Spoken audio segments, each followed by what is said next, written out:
자, 그럼 이어서 조직 이해 능력을 볼 건데요. 일단 여기는 뭐 그 농협, 지역 농협에 관한 내용들이 주로 나오기 때문에 쭉 보시면 되죠. 이거 마지막에 거의 공부하시면 될 것 같습니다. 이런 것들은. 근데 이제 좀 특별하게 조직 이해에서 이제 지역 농협에 관련되지 않은 것도 나올 수 있기 때문에 조금 보자라는 겁니다. 농협이는 핵심 가치가 뭐냐? 농협의 핵심 가치. 자, 공유하는 가치관이자 신념으로서 생각과 행동의 기준이 되는 농협 금융 핵심 가치다. 자, 그래서 궁극적으로 사회 구성원에 대한 책임을 다한다는 고객 중심에 대한 내용이다. 라는 거고. 자, 계열사 간, 부서 간, 개인 간 이렇게 이 발전하는 게 상호 신뢰다. 뭐 이런 설명이죠. 그래서 여기 보면 최고가 되기 위해서 도전적인 목표를 설정하고 그 다음에 이를 달성하기 위해서 전문성을 갖춘다. 그리고 열정으로 강력하고 신속하게 실행한다는 그런 게 뭘까요? 핵심 가치 중에서 성과 지향이죠. 목표를 설정하고 목표를 달성한다. 이런 걸 우리가 성과 지향이다라고 하죠. 그러니까 틀렸죠. 이렇게 찾는 건데 이건 이제 일단 암기하고 가셔야 돼요. 나중에 다 한번. 자, 그 다음에 인재사항 중에 하나인데 항상 열린 마음으로 개통 간 상호 존경과 협력을 다해서 성과가 극대화되도록 시너지를 제고하기에 노력한 인재. 이거죠. 시너지를 제고한다. 시너지를 제고한다. 이렇게 되니까 시너지 창출 이런 에 대한 내용이니까 시너지 창출가 뭐 이렇게 보면 되겠죠. 그래서 일단 나중에 꼭 기억을 다 하고 가셔야 됩니다. 자, 고객 중심 기업이 뭐냐? 고객 만족에 중점을 두는 건 맞죠? 자, 그 다음에 정보, 서비스에 대해서 쉽게 접근할 수 있어야겠죠? 자, 그 다음에 한 번만 실시하나요? 그렇지 않죠? 지속적이고 계속적으로 실시해서 계속 업데이트해 나가는 거죠. 자, 업데이트를 해 나간다. 라는 거. 그래서 보다 나은 서비스를 제공할 수 있도록 기업 정책을 수립하는 거겠죠. 자, 이게 있는데 여기 좀 내용을 한번 볼게요. 이렇게 한번 생각해 보면 기업은 무조건 매출이 났건 그러니까 판매를 했건 또는 자, 구매를 했건 기록을 남겨야 되죠. 그래서 판매가 됐건 구매가 됐건 영수증을 끊어야 되는데 일반 영수증을 끊으면 안 되고요. 일단 세금 계산서를 끊어야 되죠. 세금 계산서. 세금 계산서에는 공급 가액이라는 게 있어요. 그리고 부가세가 붙죠. 우리나라는 부가세가 10%죠. 자, 이렇게 붙게 됩니다. 그럼 이게 붙은 걸 뭐라고 그러냐면 공급 대가라고 그래요. 이걸 합친 거를. 그래서 상식적으로 좀 기억을 해놓죠. 그러니까 공급 가액에 부가세를 합친 걸 공급 대가라고 합니다. 그러니까 파는 사람도 이렇게 붙여서 팔고 사는 사람도 이렇게 붙여서 사게 되는 거예요. 자, 그러면 여러분이 생각할 때 자, 기업이 있어요. 여러분이 구매를 합니다. 구매자가 있다고 해봐요. 그럼 판매를 했죠. 그럼 여러분이 기업에게 뭘 요청하죠? 현금 영수증을 요청하죠. 현금 영수증 끊어주세요. 이렇게 얘기하잖아요. 자, 이렇게 현금 영수증을 끊어주게 되고 그러면 기업 입장에서는 그걸 뭐라고 할까요? 현금 계산서라고 합니다. 자, 이렇게 부르는 거예요. 그러니까 구매자 입장에서 끊어달라고 하는 건 현금 영수증이고 기업 입장에서 끊어주는 건 현금 계산서예요. 그러면 이런 영수증은 세금 계산서 또는 현금 계산서 그 다음에 뭐 간이 영수증 뭐 이런 것들이 있어야지만이 경비로 인정을 받게 됩니다. 자, 그렇게 한번 보도록 하고 이 내용을 알고서 이걸 풀어야 됩니다. 수입이니까 산 거죠. 샀을 때도 뭐 다양한 형태의 세금 계산서, 신용카드, 근데 뭐가 있죠? 현금 영수증이 아닙니다. 현금으로 산 건 현금 영수증이 아니고 자, 산 기업에서 발행한 거니까 현금 계산서예요. 계산서가 된다 라는 거죠.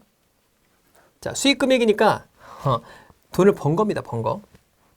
자, 그 다음에 매출 명세서를 봤더니 기타 매출 요걸 본 거죠. 그러니까 돈을 번 거예요. 이 입장에서. 그러니까 수입했다고 해서 수출 수입이 아닙니다. 수입. 뭔가 어닝한 거죠. 돈을 번 거예요. 자, 그래서 기타 매출 명세서는 주민등록 기재분이다. 그래서 이렇게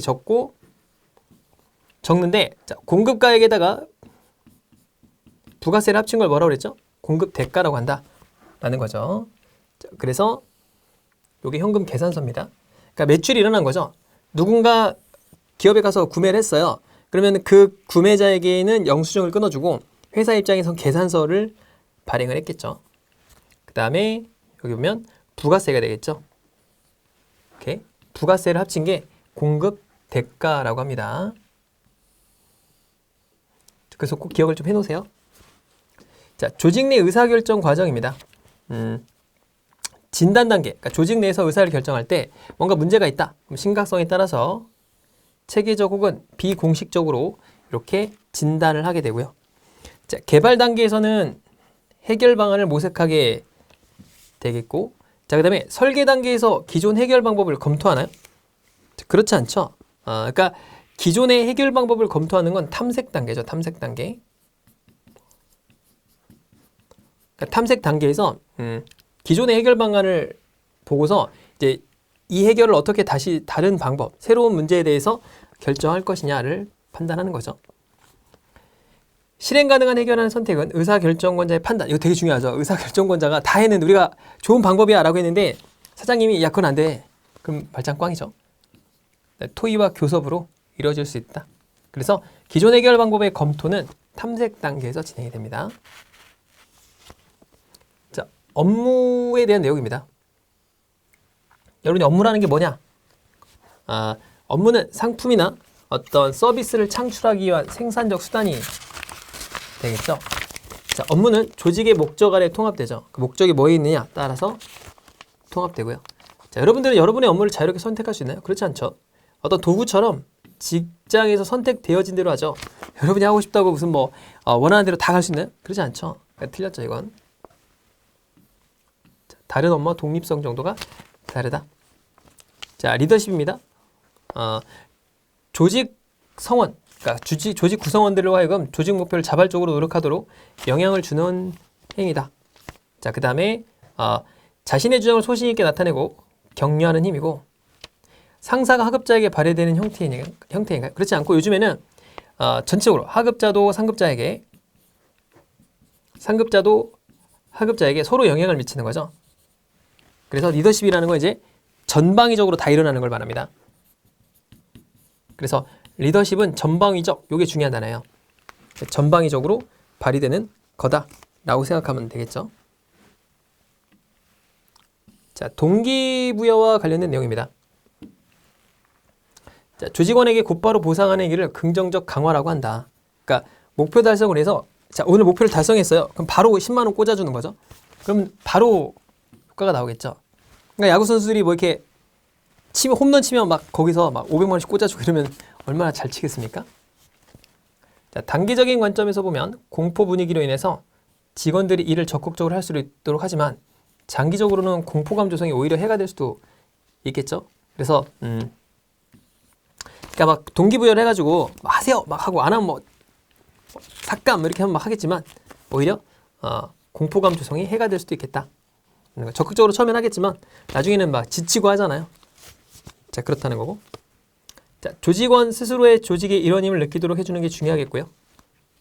자, 지속적인 동기부여가 가장 좋은 게 금전적 보상이나요? 그게 아니죠. 그래서 외부적 동기 유발이 아니고 전적 일원감을 주거나 그런 거다. 그래서 외부적인 동기 유발은 사실 지속성이 약합니다. 처음에는 이제 돈을 많이 줘도 좋은데 막 너무 많이 받으면 시간이 없어져요. 그리고 또 돈이 너무 많아지면 돈에 대한 한계 효용도 줄어들죠. 물론 돈은 한계 효용이 굉장히 천천히 줄어듭니다. 많으면 많죠. 자, 갈등을 확인할 수 있는 단서가 뭐냐? 자, 감정적인 논평과 제안. 자, 그 다음에 핵심을 이해하여 서로의 의견을 공유하는 거. 그다음에 편을 가르는 거. 미묘한 방식으로 서로를 공격하는 거. 이게 아니겠죠? 핵심을 이해해서 서로 의견을 공유하는 건 아니겠죠. 이렇게 쉽게 나올 때도 있습니다. 자, 그 다음에 요건 좀 복잡하죠. 전결 규정, 요거 보라고 했어요. 자, 저는 문제를 한번 볼게요. 이 표를 봐야 되니까. 자, 영업사원 A가 다음 주에 거래처 대표와 식사를 하려고 합니다. 자, 다음 주에 하는 거예요. 지금 하는 게 아니고. 그러면 그걸 뭐라고 하죠? 기한서라고 하죠. 자, 그래서 89,000원짜리 코스 요리를 3명이 시키려고 해요. 그러니까 인당 89,000원이니까 3명이 먹게 되면 39, 27, 38에 24, 26만 7천원이죠. 자, 이 정도를 쓰려고 합니다. 자, 그러면 일단 식대비니까 여기에 들어가겠죠. 그 다음에 20만 원이 넘죠. 여기에 들어갑니다. 자, 그 다음에 지출 결의서인가 입금 요청서인가요? 아직 안 한 거죠? 아직 안 한 거예요? 그러니까 지출 결의서가 들어가겠죠. 아직 먹은 게 아닙니다. 그렇겠죠? 그러니까 여기에서 지출 결의는 어떤 거죠? 요거죠, 요거. 요거 동그라미가 지출 결의에 들어가잖아요. 그러니까 부장이 정결권자죠. 최종 결제란 자가. 그러니까 부장이기 때문에 거기 보면은 15만 원 초과, 50만 원 초과는 아니네요. 여기가 아니죠. 26만 7천 원이니까 요거죠, 요거. 15만 원 초과, 50만 원 초과는 아니니까. 그래서 여기가 되니까 팀장이 되겠죠, 팀장. 정답이 2번이 되겠다 라는 거고. 자, 넘어가서 문제를 볼게요. 자, 인사팀 비주임은 실시될 외부 교육비 예상 내역을 산정했는데, 자, 외부 교육비예요. 그러니까 여기죠. 여기가 되겠고, 150만 원이 지출이 예상됩니다. 아직 지출한 거 아니에요. 그러니까 기한한 거죠. 법인카드 신청하는 게 아니죠. 기한 단계예요. 기한 단계. 자, 그렇게 되니까 작성한 거는 요 기한서니까 요거죠. 그렇겠죠? 그러니까 여기에 들어가고 부장 결제가 들어가면 됩니다. 그러니까 부장 정결이니까 3번이 되겠죠. 12번은. 자, 그리고 13번 봅시다. 국내 출장을 했어요. 국내 출장 여기서 38만 원을 지출했습니다. 여기입니다. 자, 지출했어요. 했으니까 이건 뭐죠? 출장비 청구서죠. 청구서가 되니까 청구서는 요 표입니다. 요 표. 요걸로 봐야 돼요. 그러니까 여기니까 이거죠. 부장이 전결이 되겠네요. 정답이 4번이 되겠다. 이런 거죠. 부장 전결의 최종 결제는 부장으로 이렇게 선택하면 되겠죠. 그러니까 이거는 이제 따라가면서 여기 이제 출장 계획한 거냐 이미 썼기 때문에 쓴 내용을 청구한 거냐 이게 다른 거죠. 그러니까 쓴 걸 청구하는 게 좀 빡세죠. 이미 쓴 거를 결제받는 건 좀 더 강화돼 있죠. 약간씩. 그러니까 그냥 기한하는 것보다 좀 더 빡빡하다 라고 보면 되겠죠. 자, 그 다음에 요거 봅시다. 14번. 운전면허 시험의 수익성 제고를 위해서 세부 내용 중 생략된 게 뭐냐 이런 거예요. 봤더니 그 장내 기능 연습장을 만들자. 그래서 야간에도 할 수 있다. 그다음에 저렴한 비용이 든다. 장애인 저소득층에게 교육 기회를 제공하자 라는 겁니다. 체험 실습장도 만들고 인터넷 배너 광고도 만들고 뭐 종이 원서를 만들자는 거예요. 자, 그러면 기억본을 볼까요? 관리상의 낭비 요인 제고. 좀 딱 보이는 게 없네요. 여기 보니까. 자, 니을번 민원인에게 다양한 정보를 제공한다. 그러니까 여기 이제 추진 의의가 있고 거기에 대한 기대 효과가 이렇게 들어가는 거잖아요. 그렇겠죠? 자, 그 다음에 뭐 정보를 줘야 되는 게 어디 있을까요? 뭐 받을 수 있도록 실습장, 배너 광고는 정보를 주나요? 다양한 세원을 발굴하고 수익 감소에 따른 세원을 발굴하고 뭐 건전성을 주고 뭐 그럴 수가 있겠죠? 자, 디귿번에 세원을 확보하고 그 다음에 유유시설에 대한 효율적 관리. 자, 그럼 보면 저렴한 비용의 운전 연습 공간을 제공하고 활용을 제공할 수 있죠. 그러니까 이런 거는 이제 교육 기회도 제공할 수 있다. 저렴한 비용으로. 그리고 활용을 하기 때문에 뭐가 될까요? 유유시설의 어떤 효율적인 제고가 되겠죠. 그러니까 여기가 약 디귿 정도가 들어갈 수 있겠네요. 그러니까 유유시설에 대한 그런 활용도가 들어갔고, 자, 그 다음에 니을번에 보면 교통안전수칙이에요. 그러면은 안전교육을 받을 수 있도록 배려한다. 또는 안전교육에 대한 체험의 기회가 주어진다. 라는 거죠. 그러니까는 기대 효과가 뭐가 있을까요? 교통안전의식 고취라고 하는 이 부분이 좀 들어갈 만한 하겠네요.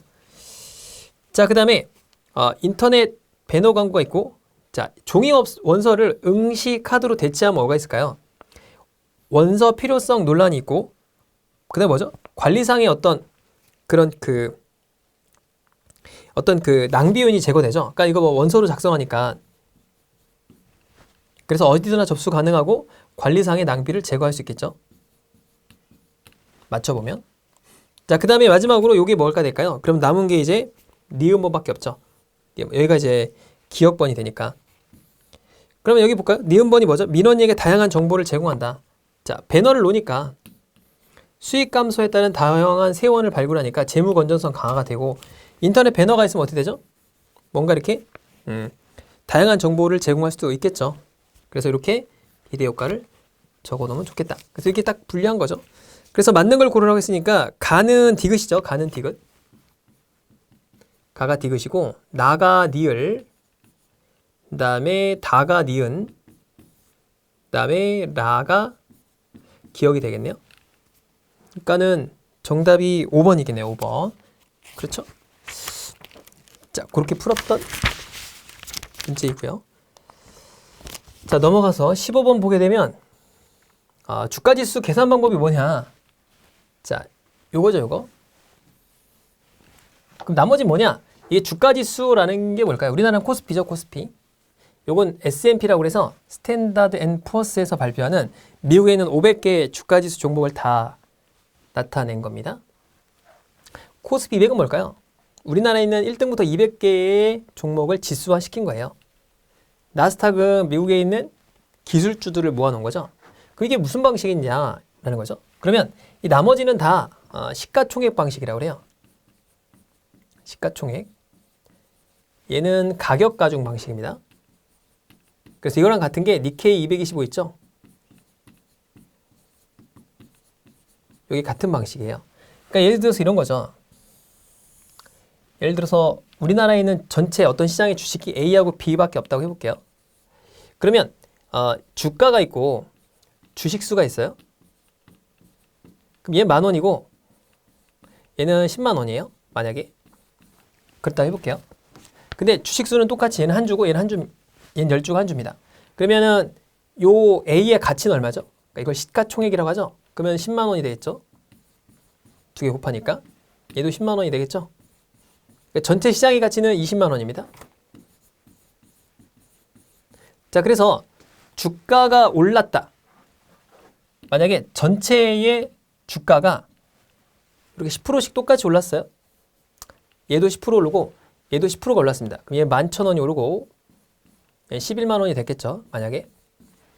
그러면 주가로 따지면 11만 원이 오르고 얘도 11만 원이 올랐죠. 그러니까 22만 원이 됩니다. 그래서 전체 시가로 따지면 10%가 상승했죠. 자, 이렇게 생각하는 게 시가총액 방식이고, 가격 가중 방식은 가격으로만 판단하는 거예요. 그러니까 원래 11만 원이죠. 가격이. 아이고, 잘못 눌러졌네요. 자, 여기에서 다시 와볼게요. 여기서 보면은 전체 처음에 가격이 얼마였어요? 11만 원이었죠. 그쵸? 거기서 얼마로 증가했어요? 12만 1,000원으로 증가했겠죠? 그렇겠죠? 그러면 이제 이렇게 10%씩 변하면 똑같아요. 10%가 변하면 10% 똑같이 변하는데 문제가 있습니다. 만약에 이 경우를 한번 봅시다. 여기서 가격 가중이든 시가총액이든 똑같이 10%씩 변하면 변하는데, 만약에 얘는 10% 변하고 얘는 30%가 변했다고 해봅시다. 30%. 그러면 10% 변하니까 이게 얼마가 되죠? 11,000원이 되고 30%니까 13만 원이 증가해요. 그렇겠죠. 30%가 증가했으니까 13만 원이 됐겠죠. 그럼 24만 원이 됩니다. 그럼 전체적으로 봤을 때 몇 프로가 증가했죠? 20만 원이 24만 원이니까 약간 20%가 증가했죠. 그런데 가격 가중은 이게 이제 10% 증가하니까 11,000원이 되고 얘 30%니까 13만 원이 됐겠죠. 그렇겠죠? 그럼 원래 11만 원에서 얘가 얼마나 증가했어요? 14만 1,000원이 증가합니다. 그렇겠죠? 왜냐면 14만 1,000원이 됐으니까. 그러면 3만 1,000원이 증가했고 11만 원에 대해서 증가하기 때문에 20%보다 훨씬 더 많이 증가하게 되죠. 그렇죠?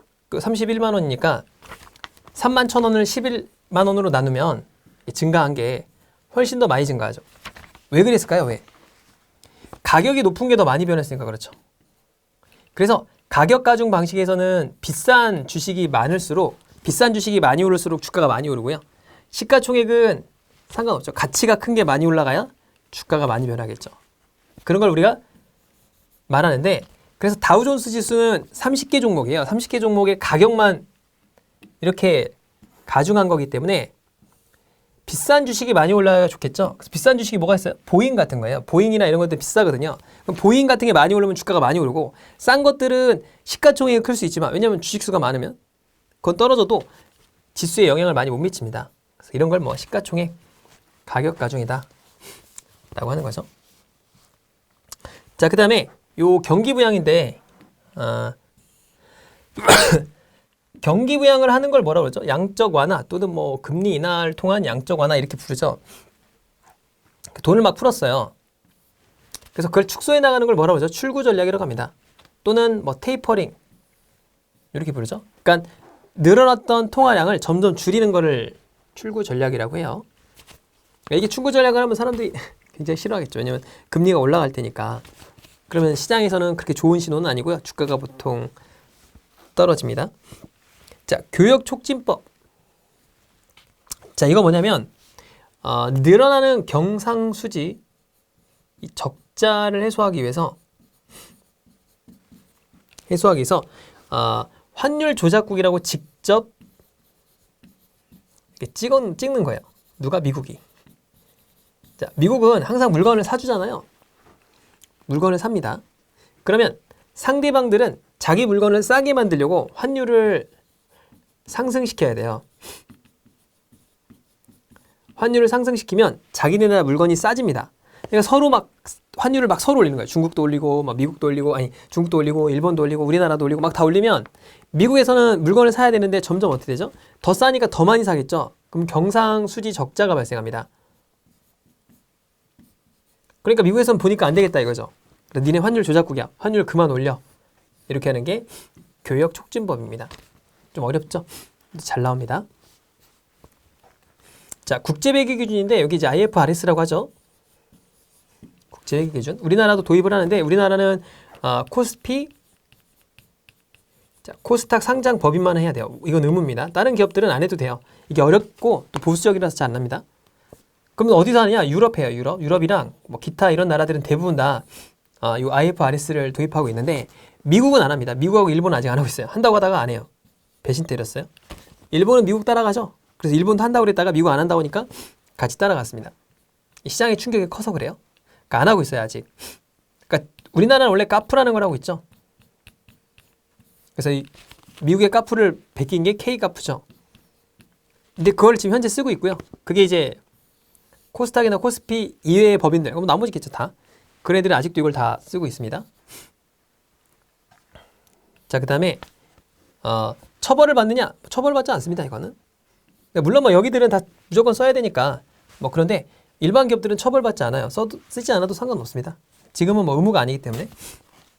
자, 그 다음에 투자유가증권을 시가로 평가할 수 있습니다. 뭐 여러 가지가 있는데 이 정도가 있다 정도만 기억하시면 될 것 같고. 그러니까 미국은 안 합니다. 이게 중요하고. 미국, 일본 안 해요. 이 금융 선진국이 회계를 좀 러프하게 보는 거죠, 약간. 그러니까 IFRS는 굉장히 보수적인 평가 방식이에요. 그렇게 생각하시면 됩니다. 자, 업무 수행 계획입니다. 자, 볼게요. 조직에는 다양한 업무가 있으며 이를 수행하는 절차나 과정이 다르다. 자, 그 다음에 개인은 업무 지침은 자유롭게 작성하나요? 그렇지 않겠죠. 조직이 정한 규정과 시간에 맞춰서 작성을 하겠죠. 자, 수행 시트를 단계별로 구분하여 작성하는 게 중요하겠고요. 자, 시간 제약이 있죠. 예산 제약, 기술 제약, 인적 자원 등에 대한 제약이 항상 존재하는 거죠. 자, 그 다음에 조직에서 업무가 배정되는 방법에 대한 설명으로 틀린 게 뭐냐. 자, 조직의 업무는 조직 전체의 목적을 달성하기 위해서 배분되겠죠. 그렇겠죠. 자, 업무를 배정할 때는 일의 동일성, 유사성, 또 그 사람의 관련성 뭐 이런 것들 전체적으로 다 보고하겠죠. 자, 업무를 배정하면 조직을 세로로 구분합니다. 세로로 쭉 구분해서 구분하게 돼 있어요. 가로가 아니고. 틀렸죠. 직위가 뭘까요? 직위는 조직의 업무 차장에서 하나의 업무가 차지하는 위치다. 그러니까 직위라는 게 있잖아요. 뭐 부장, 차장, 팀장 뭐 이런 게 있잖아요. 뭐 그런 걸 말하는 거죠. 그래서 맞죠? 3번이 틀렸다.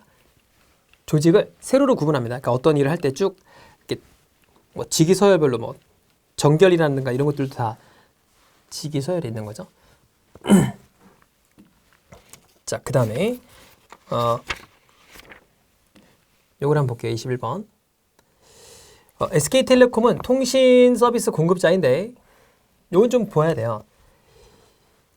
이제 SC가 SK라고 할게요. 그냥 SK가 시장에 있는 거예요. 독점 공급자였습니다. 그런데 KT가 이제 진입을 하려고 한 거죠. 그럼 이제 SK에서 뭔가 조치를 할 수가 있다 이거예요. 그래서 시장 진입을 응징해가지고 가격을 막 엄청 싸게 하는 거예요. 그냥 뭐 말도 못하는 가격으로. 그래서 KT를 죽이고 그 다음에 KT가 사라지고 나면 다시 가격을 올리는 이런 정책을 피자 이런 거죠. 또 다른 대안은 그냥 뭐 어쩔 수 없으니까 같이 이렇게 자신의 생산량을 줄이고 공유하는 방식으로 가야 될 것인가 라는 겁니다. 자, 그래서 여기 봤더니 이렇게 있는데 앞에 있는 거는 KT의 이익이고요. 뒤에 있는 게 SK텔레콤의 이윤이다라는 거예요. 이게 뭘까요? 첫 번째, KT가 이 시장에 들어올지 말지를 결정해요. 그래서 이게 진입을 하면 KT가 진입을 했습니다. 진입하지 않은 거죠. 진입하지 않았으니 KT의 이익도 없고 기존에 있는 SK가 전부 다 먹었겠죠. 10점을. 0.10점이니까. 자, 이제 진입을 했어요. 그럼 SK가 결정을 하는 거죠. 뭘 결정하냐? 자, 싸울 것이냐 말 것이냐. 싸웁니다. 싸우니까 KT는 마이너스 5의 손실이 나고 본인도 이익이 얼마로 줄어요? 10에서 2로 줄었죠. 자, 공유를 갑니다. 이건 니일번은 공유겠죠. 공유를 갔더니 자, KT도 3을 먹고 나는 5를 먹어요. 그러니까 5만큼 손해가 나긴 합니다. 하지만 출혈 경쟁을 하는 것보다는 낫죠. 그러면은 이런 결론이 나오면 어떤 전략을 피는 게 좋을까요? KT는 이게 내시 균형이죠. 본인이 가는 게 좋겠죠. 그러니까 무조건 들어갑니다. 근데 이제 이렇게 될지 모르겠지만 SK 입장에서는 이렇게 가는 게 나니까 이게 내시 균형 뭐 이렇게 부르죠. 그래서 이제 이 시장으로 뭐가 돼요? 딱 모여지겠죠. 자, 그렇게 보면 되고 한번 봅시다. 첫 번째, KT가 SK텔레콤이 어떻게 반응할 것인지 예상해서 기업과 니은 중 진입 포기 중 하나를 선택할 것이다. 그죠? 어떻게 할 건지에 따라서 만약에 이쪽으로 간다. 그럼 이제 들어가면 안 되겠죠. 마이너스 5의 P를 보니까. 자, 디귿이 가격 경쟁이라고 할 경우 SK텔레콤은 다른 선택을 할 경우보다 이득을 덜 얻게 되기 때문에 가격 경쟁을 선택하지 않죠. 그러니까 경쟁하면 손해를 보니까 선택하지 않을 것이다. 뭐 그런 거죠. 자, 그림을 통해서 SK텔레콤이 니은의 전략을 선택할 경우 최고의 이윤을 얻을 수 있을 것이라고 추론할 수 있다. 그렇죠? 자, 근데 이게 맞을까요? 이거는 SK가 선택하는 게 아니죠. KT가 진입하거나 진입하지 말지를 결정하는 거죠. 이 단계는 KT의 결정입니다. 그러니까 SK의 결정이 아니죠. 그러니까 틀렸다. 자, 디귿과 니을은 KT가 통신시장에 진입할 경우 SK가 선택할 수 있는 전략이다. 맞죠? 그러니까 SC라고 하지 말고 SKT라고 합시다. 그래 우리가 느낌이 팍 오죠? 자, 두 번째 타원만 보았을 때 요거죠, 요거. SK텔레콤이 진입 수용으로 5의 이득을 얻지만 가격 경쟁으로 2의 이득을 얻을 것이므로 진입을 수용하게 되겠죠. 수용해서 갈 거다 라는 거죠. 이게 이제 진입과 전략에 대한 전략 전술에 대한 내용이죠. 그래서 이렇게 갈 거다라는 게 일반적인 이론이겠죠. 그러니까 여러분이 보더라도 뭐 이렇게 가지 않겠습니까? 그렇겠죠. 자, 그래서 이번 시간 여기까지 보고요. 다음 시간에는 22번부터 풀어보도록 하겠습니다. 수고 많으셨습니다.